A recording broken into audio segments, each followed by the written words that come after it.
राधे राधे सभी को। आज मैं आपको कृष्ण भगवान की एक और लीला की कहानी सुनाती हूँ। वो इस प्रकार है। कलयुग में मीराबाई भगवान कृष्ण की बहुत बड़ी भक्त थी। उन्होंने कृष्ण की भक्ति के में अपना सब कुछ छोड़कर द्वारकाधीश चली गईं और कृष्ण में समा गईं।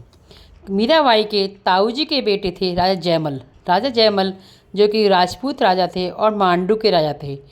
साथ साथ वे कृष्ण भक्त भी थे। वह कृष्ण भगवान की बहुत अधिक पूजा करते, 4 घंटे तक पूजा करते और ये कहते थे, जब मैं पूजा करूं तो मेरी पूजा में चाहे कुछ भी हो जाए, व्यवधान मत डालना और कोई भी किसी को आने की अनुमति नहीं है।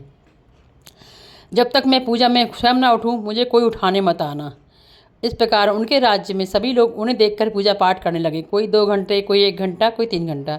जब पड़ोसी देश के राजा को पता चला कि राजा जयमल बहुत अधिक पूजा करते हैं, तो उसके मन में विचार आया, क्यों ना जिस समय राजा जयमल अपनी पूजा में बैठे उसी समय उनके देश पर आक्रमण कर दिया जाए।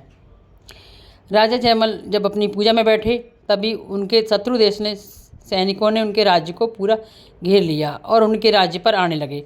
अब उनके मंत्री, सेनापति सब परेशान कि राजा के पास पूजा में बैठे हैं। अब उससे पहले तो वो उठने के नहीं है, अगर वहाँ जाके हम कुछ कहने के नहीं है, क्या किया जाए।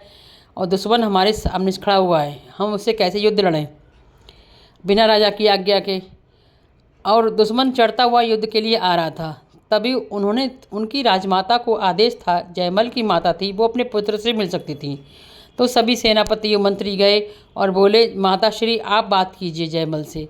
जयमल की माता श्री राजमाता जयमल के पास गई और बोली, पुत्र हमारे देश पर शत्रु ने आक्रमण कर दिया है।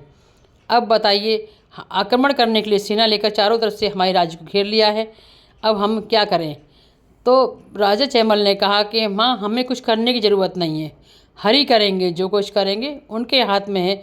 मैं तो उनकी भक्ति में बैठा हूँ, उनकी पूजा में बैठा हूँ, अब उनकी इच्छा होगी वो करेंगे। जब मेरा समय पूरा हो जाएगा तब मैं उठ के आ जाऊँगा।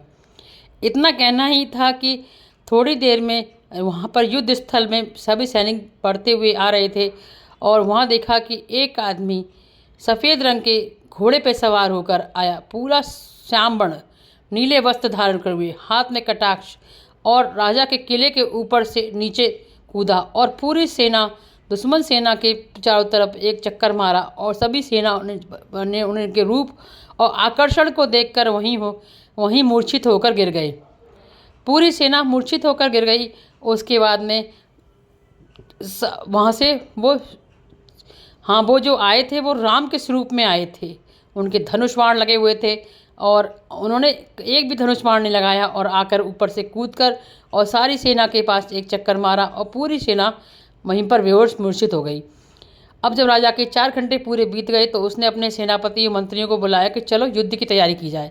अपने सैनिकों को लेकर युद्ध स्थल में पहुँचा तो वहाँ जाकर देखा तो दुश्मन सेना पहले से ही मूर्छित पड़ी हुई थी। उन्हें देखकर राजा ने कहा कि ये सब कैसे संभव हो गया, ये सब मूर्छित कैसे हो गए। तभी जब वो राजा वहाँ पहुँचा, उसने दुश्मन राजा से कहा कि उठो, तुम तो युद्ध करने आए थे, तुम तो सब यहाँ मूर्छित पड़े हो। वो राजा दोनों हाथ पैर जोड़ने लगा और जयमल से हाथ पैर जोड़कर बोला, भाई मुझे माफ़ कर दो, तुम्हारा तो एक ही सैनिक इतना बहादुर है, उसने मेरी पूरी सेना को मूर्छित कर दिया। उसने हमारी पूरी सेना को मूर्छित कर दिया। उसकी एक दृष्टि इतनी आकर्षक थी कि हम देखते रह गए। इतनी ऊंची किले की दीवार से कूदकर वह आया। उसने श्याम वर्ण था, नीले वस्त्र धारण किए थे और उसके हाथ में धनुष बाण था। उसने एक धनुष बाण नहीं चलाया और उसे देखते ही हमारी सेना बेहोश हो गई। अब तो मैं उसका दास नहीं, आपका भी दास बन जाता हूँ। और ये कहते हुए उनसे हाथ जोड़कर माफ़ी मांगने लगे। अब राजा जयमल समझ गए ये कोई और नहीं, मेरे हरि आए थे, मेरे भगवान आए थे।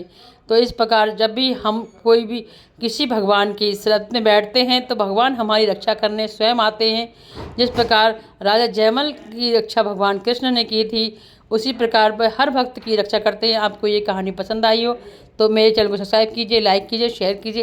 राधे राधे।